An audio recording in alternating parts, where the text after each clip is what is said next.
বঙ্গোপসাগরে অবস্থিত রহস্যময় এক দ্বীপ। দ্বীপটিতে কেউ প্রবেশ করতে পারে না, প্রবেশ করলেই বিপদ, ফিরে আসার সম্ভাবনা নেই বললেই চলে। নিষিদ্ধ ও ভয়ঙ্কর দ্বীপটির নাম সেন্টিনেল। একদল আদিম মানুষের বাস সেখানে। দ্বীপটিতে বসবাসরত অধিবাসীদের বলা হয় সেন্টিনেলিজ। আধুনিক বিশ্বের সাথে তাদের কোনো যোগাযোগ নেই।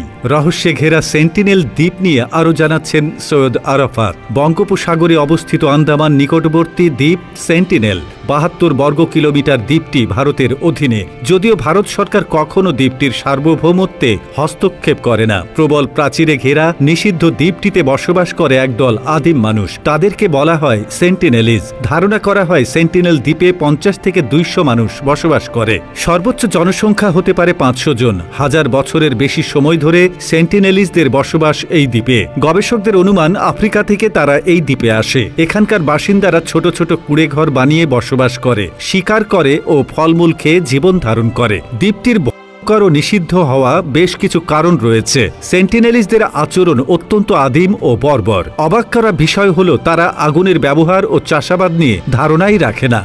হিসেবে ব্যবহার করে গাছের ডাল, ছাল, বাকল ও পশুর চামড়া। আধুনিক পৃথিবীর কোনো কিছুই তারা অনুসরণ করে না। এমনকি দ্বীপটিতে বাইরের কেউ প্রবেশের চেষ্টা করলেই ঘটে বিপদ। সভ্য সমাজের সাথে তারা কোনো যোগাযোগ রাখতে চায় না। দ্বীপের দুর্গম প্রাকৃতিক পরিবেশের কারণে তারা অনেক হিংস্র হয়ে থাকে। যারা এখন পর্যন্ত সেন্টিনেলে প্রবেশের চেষ্টা করেছে তারাই সেন্টিনেলিজদের আক্রমণের শিকার হয়েছে। অধিকাংশ মানুষ জীবন হারিয়েছেন। ১৯৮০ সালে একদল গবেষক সেন্টিনেল গিয়ে সেন্টিনেলিজদের সাথে বন্ধুত্বপূর্ণ সম্পর্ক গড়ার চেষ্টা করে। দ্বীপ থেকে কয়েকজন মানুষকে আধুনিক পৃথিবীতে নিয়ে আসা হয়। সভ্য সমাজের সাথে মানিয়ে নিতে দেওয়া হয় খাবার, পোশাক ও শিক্ষাও, কিন্তু তারা মানিয়ে নিতে পারে না, উল্টো অজানা রোগে যায়। এই ঘটনার পর সেন্টিনেলিজরা ক্ষিপ্ত হয়ে ওঠে এবং দ্বীপটিতে প্রবেশে আরও নিষেধাজ্ঞা দেয়। এরপর ২০০৪ সালে সুনামির পর সরকার দ্বীপটিতে হেলিকপ্টারে করে ত্রাণ পাঠিয়েছিল। সেই ত্রাণ তারা প্রত্যাখ্যান করে। ২০০৬ সালে ২ জেলে দ্বীপটিতে প্রবেশের চেষ্টা করলে তীর মেরে হত্যা করা হয়। এছাড়া ২০১৮ সালে খ্রিস্ট ধর্ম প্রচার করার উদ্দেশ্য নিয়ে